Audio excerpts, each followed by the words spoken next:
এবছর কত পাখি পেঁয়াজ চাষ করতেছেন? পাখি চার পাখি না? তা কাকা আজকে যে জমিতে পেঁয়াজ চাষ করতেছেন এই জমিটা কত শতাংশ জমি? হ্যালো ভিউয়ার্স, আসসালামু আলাইকুম। দেশ এবং বিদেশ থেকে যারা আমার এই ভিডিওটি দেখছেন সবাইকে শুভেচ্ছা এবং মোবারকবাদ। আমি মোহাম্মদ রিয়াদ চলে আসলাম আপনাদের সামনে MR কৃষি টিভির পক্ষ থেকে আরো একটি নতুন ভিডিও নিয়ে। আশা করি সকলেই ভালো আছেন, আলহামদুলিল্লাহ আমিও ভালো আছি। দর্শক, আজকে আমি যেই জমিতে অবস্থান করছি আপনারা দেখতে পাচ্ছেন যে এই জমিতে হালি পেঁয়াজ রোপণ করা হচ্ছে। তা এই জমি থেকে আজকে আমি আপনাদেরকে জানানোর চেষ্টা করব যে এই হালি পেঁয়াজগুলো কতটুক ফাঁকা ফাঁকা লাগানো হচ্ছে এবং প্রতিটা পিলি কতটুক দূরত্ব টানা হয়েছে। এই জমির যে মালিক আছেন আমরা একটু সরাসরি তার সাথে কথা বলার চেষ্টা করব এবং তার আগে দর্শক আমরা দেখব যে এই দানাগুলো কতটুক দূরত্ব লাগাতে হয়। আপনারা যদি দেখেন যে এই সাইডে দানা লাগানো হচ্ছে, তা ভাই এই যে কতটুক দূরত্ব লাগানো হচ্ছে দানাগুলা? 5 আঙ্গুল 4 আঙ্গুল, 5 আঙ্গুল 4 আঙ্গুল না? তাই হাতকে কয়টা পিলি দেওয়া হয়েছে? হাতকে 4টা পিলি না? তা দর্শক, আপনারা আগেও কিছু ভিডিও দেখছেন যে আমাদের অঞ্চলে হাতকে 4টা পিলি দেওয়া হয় এবং এই দানাগুলো 5 আঙ্গুল 6 আঙ্গুল বড় দিয়ে লাগানো হয়। তা দর্শক চলুন এই জমির যে মালিক আছে আমরা একটু তার সাথে সরাসরি কথা বলি। তার কাছ থেকে আমরা জানার চেষ্টা করি যে তিনি এই জমিতে কি পেঁয়াজের হালি রোপণ করতেছেন এবং তার এখানে কত শতাংশ জমি এবং কত শতাংশ জমিতে কত মন পেঁয়াজের চারা লাগতেছে আমরা একটু তার সাথে কথা বলে জানার চেষ্টা করি। আসসালামু আলাইকুম। ওয়ালাইকুম আসসালাম রাহমাতুল্লাহি ওয়া বারাকাতুহু। কেমন আছেন কাকা? আলহামদুলিল্লাহ। কাকার একটু পরিচয়টা দিবেন। আমার নাম মোহাম্মদ সিদ্দিকুর রহমান, বাড়ি ফরিদপুর জেলায়।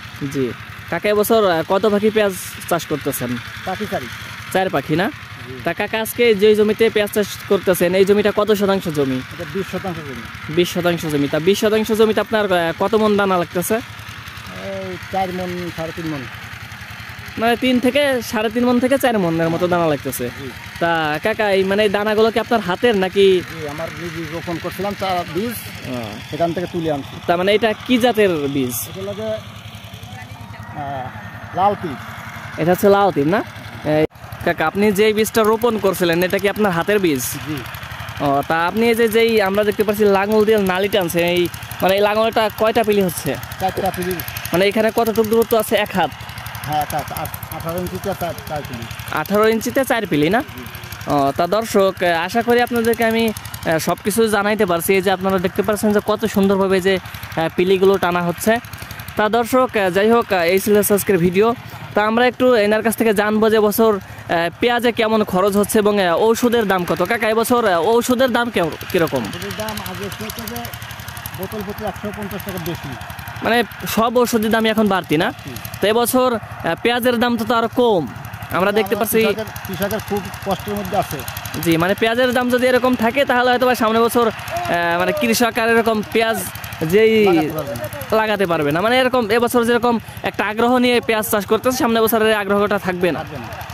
ও, তা দর্শক আপনারা শুনলেন যে আমি এর আগে একটা ভিডিও বলছি গত বছর কৃষক একটু ভালো দাম পাইছে, সে কারণে এবছর পেঁয়াজ একটু বেশি আমাদের অঞ্চলে চাষ হচ্ছে। তা এবছর যদি পেঁয়াজের দাম না থাকে তাহলে হয়তো বা সামনে বছর এই কৃষক পেঁয়াজ চাষ করবে না, হয়তো বা কমে যাবে। করবে না বলতে ভুল, কারণ কৃষকের এইটা করেই খাইতে হয়। তা দর্শক যাই হোক, এই ছিল আজকের ভিডিও। তা ভিডিওটি কেমন হয়েছে অবশ্যই আপনারা সুন্দর মতামতটি কমেন্ট বক্সে বলে যাবেন এবং দর্শক ভিডিওটি দেখে যদি আপনার ভালো লেগে থাকে তাহলে ভিডিওটিতে অবশ্যই একটি লাইক দিবেন এবং দর্শক প্রতিনিয়ত এই ধরনের ভিডিও পেতে চ্যানেলটি সাবস্ক্রাইব করে আমার সাথেই থাকবেন। তা দর্শক সকলেই ভালো থাকবেন, সুস্থ থাকবেন। আজকের মতো এখানে বিদায় নিচ্ছি। আসসালামু আলাইকুম।